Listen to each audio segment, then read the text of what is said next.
Di video ini saya ingin membahas sebuah distro yang bukan distro baru sih. Jadi distro ini dirilis sekitar bulan Juli tahun 2019. Tapi ini karena memang salah satu distro favorit saya dan kebetulan ini adalah versi stable terakhir yang dirilis. Jadi walaupun udah agak lama ya, saya ingin membahasnya gitu. Jadi yang ingin saya bahas kali ini adalah Debian 10 yang dirilis sekitar bulan Juli tahun 2019. Dan yang saya akan rilis kali ini adalah menggunakan desktop Genome. Oke, jadi kita mulai saja. Kita akan coba lihat informasi seputar desktop environment-nya. Mari kita coba lihat apakah ada komen neofetch.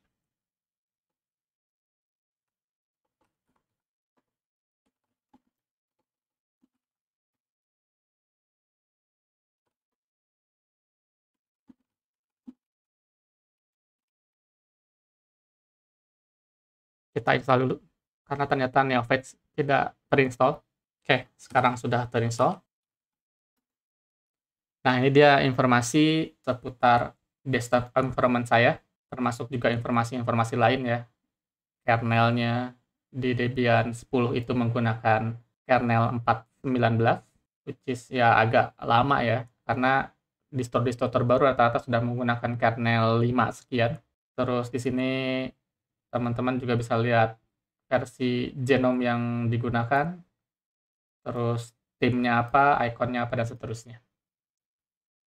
Oke, yang akan kita lihat pertama kali di sini adalah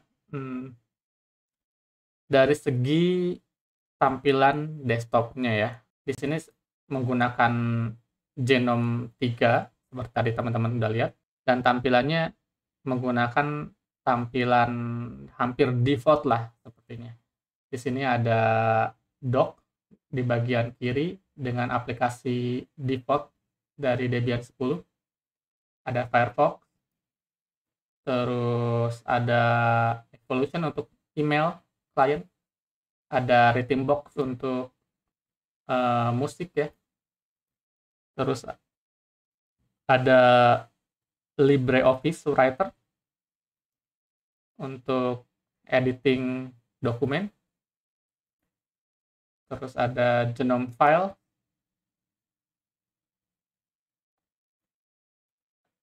terus ada software, ini Genome Software ini. Terus di bawahnya ada help dan kelas selanjutnya ya, ini LibreOffice, dan ini menampilkan semua aplikasi yang sekarang terinstall. Nah, kalau teman-teman perhatiin di sini di Genome bawaan dari Debian 10 ini tidak ada tombol untuk maximize. Kita bisa maximize ya dengan double klik di sini di top bar-nya ini. Tapi di sini di bagian pojoknya itu tidak ada tombol untuk maximize ataupun minimize gitu.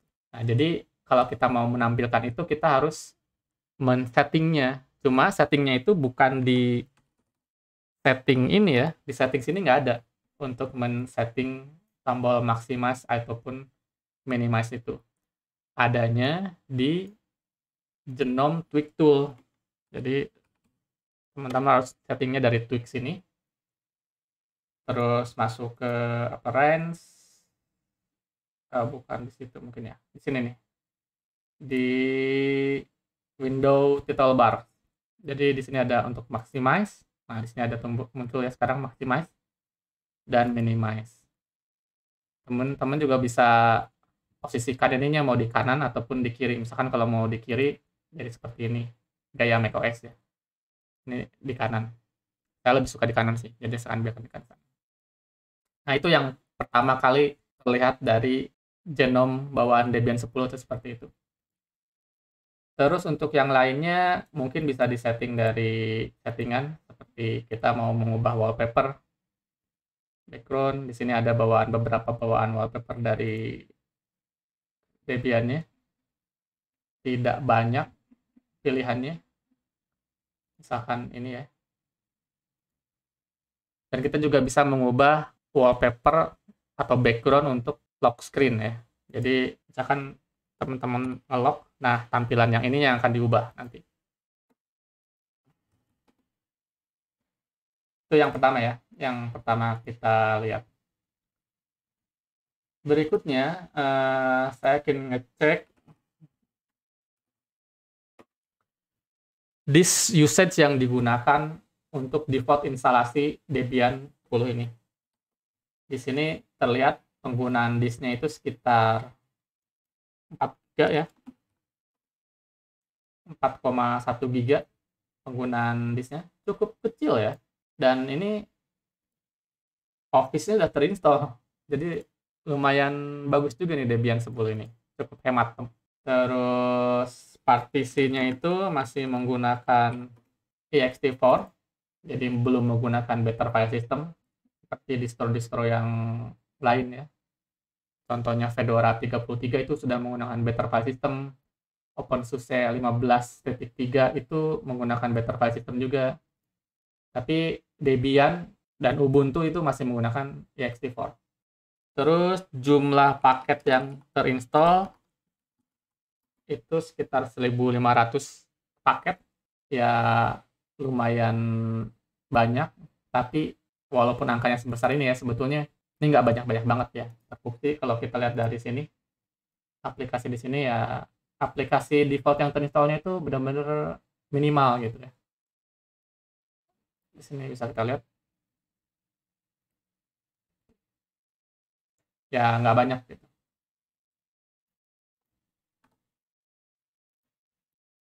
Terus shortcut-nya sepertinya sih ini masih menggunakan standar shortcut Genome ya. Ya ini standar lah, standar shortcut-nya Genome. Terus yang agak bikin kesel adalah ini yang dock sebelah kiri ini, kita tidak bisa atur size-nya gitu. Jadi tidak ada settingan yang bisa mengatur itu, baik dari sini ataupun dari tweak ya, itu nggak ada. Jadi kayaknya kita harus menginstal extension tambahan untuk bisa ngatur size ini gitu, size dari si docknya itu.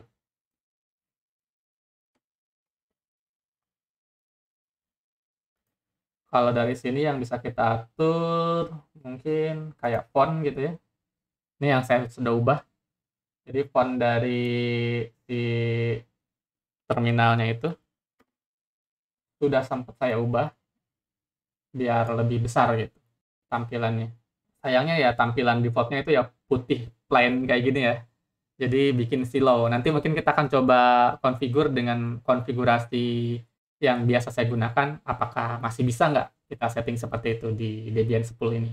Yang lain-lainnya dari sini kayaknya nggak ada yang menarik lagi ya. Standar seperti biasa. Nah, selanjutnya kita bisa melihat bagaimana cara menginstal aplikasi di Debian 10 ini. Tentu kita bisa menginstal menggunakan perintah apt ya. Cuma teman-teman harus ingat di Debian 10 ini tidak by default ya.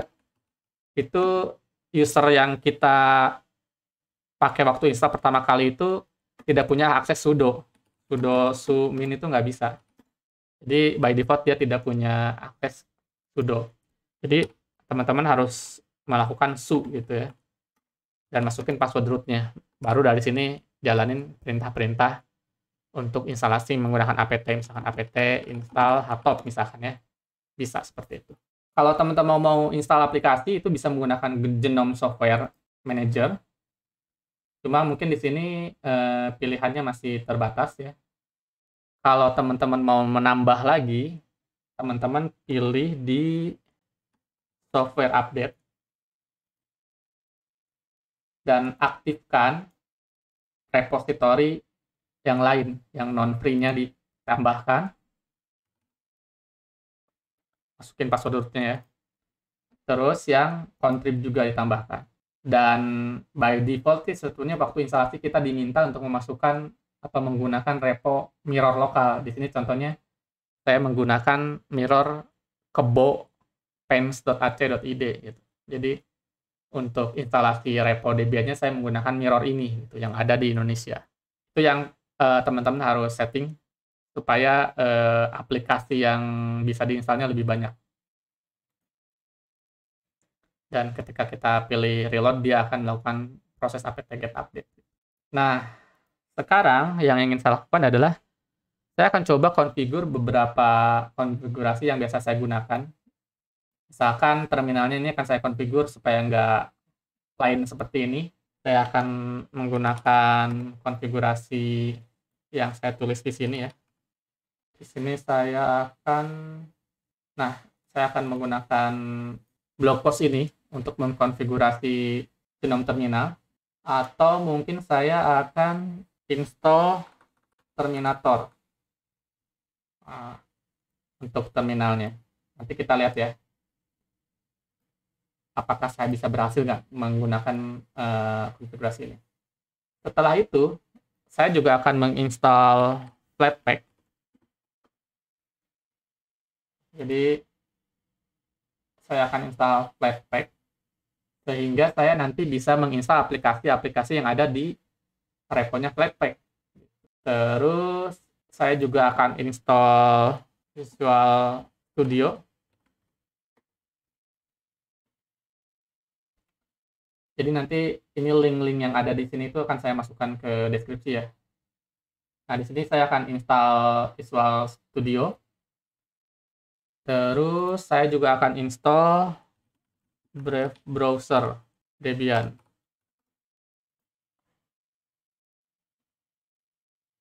Nah, saya akan install Brave Browser untuk melihat apakah Debian 10 yang umurnya 2 tahun lebih ini, yang udah tua ini, masih bisa catch up nggak dengan aplikasi-aplikasi yang jalan seperti ini.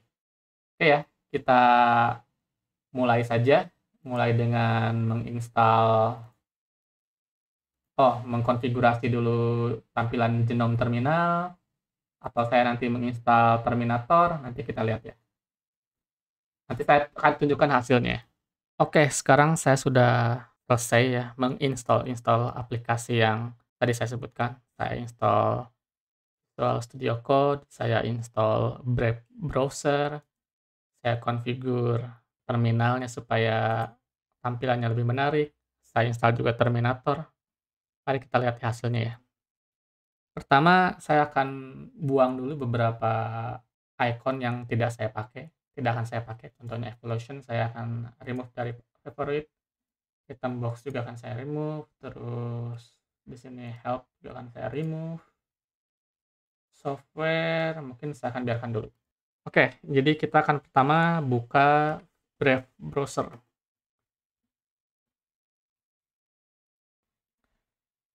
Jadi ini kita bisa menginstal Brave Browser di Debian 10, nggak ada masalah. Kita buka websitenya Debian, no issue.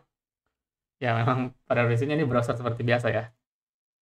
Dan kita akan masukkan itu ke favorit. Oke. Terus tadi kita juga sudah menginstall Visual Studio Code. Tapi saya ingin menampilkannya lewat aplikasi Terminator. Nih, jadi saya udah menginstal Terminator ya.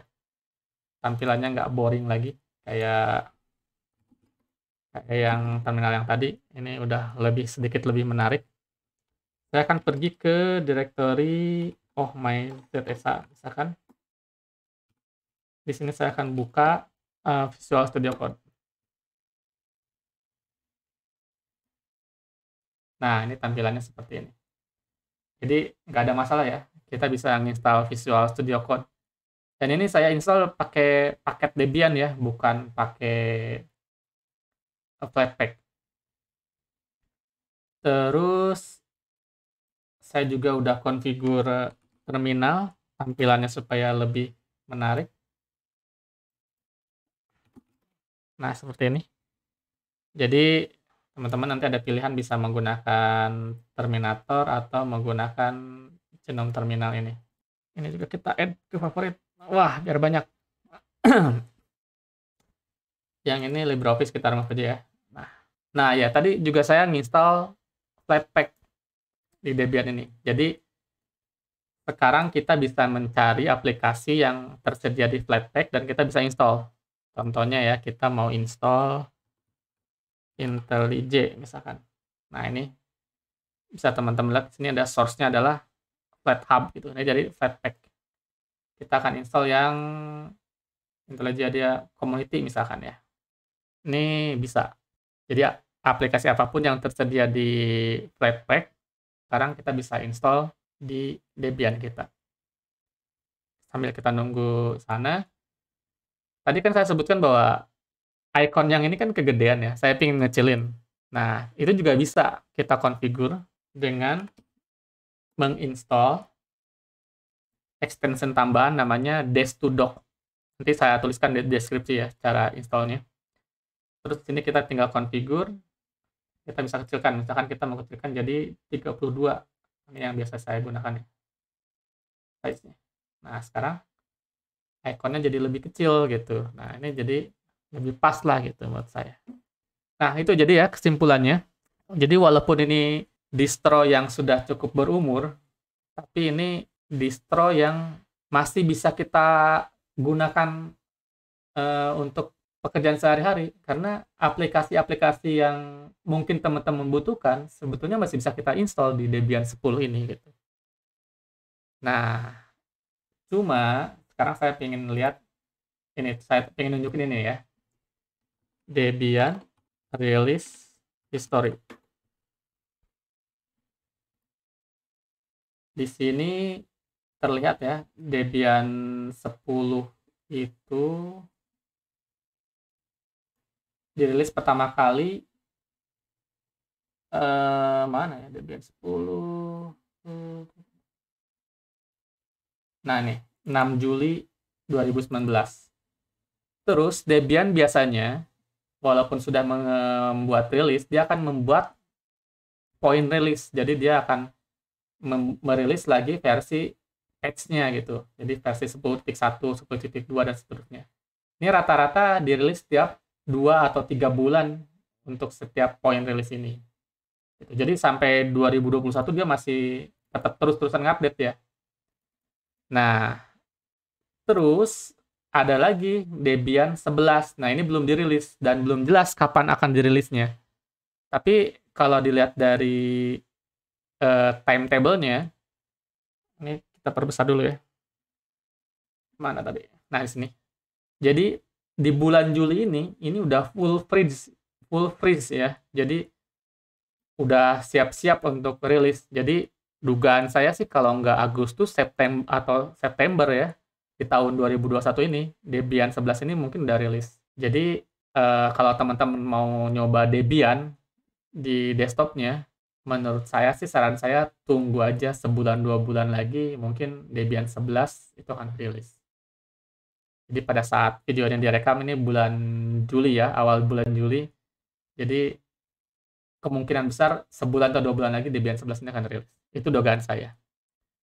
Tapi kalau misalkan teman-teman ya nggak apa-apa, pakai versi ini juga nggak apa-apa, nanti misalkan bisa di-upgrade kan, ya bisa nggak apa-apa.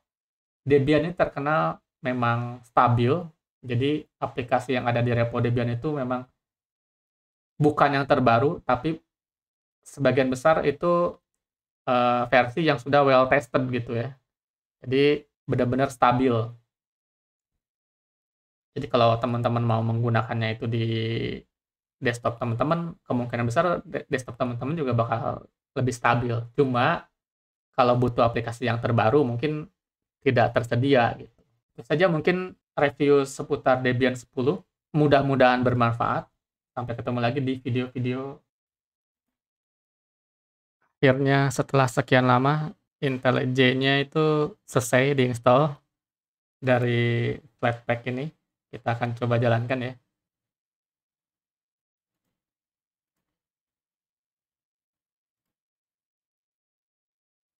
Nah, ini dia IntelliJ IDEA. Jadi kalau teman-teman Java developer itu mungkin sudah sering menggunakan editor ini. Bukan editor ya, ini termasuknya IDE gitu ya. IDE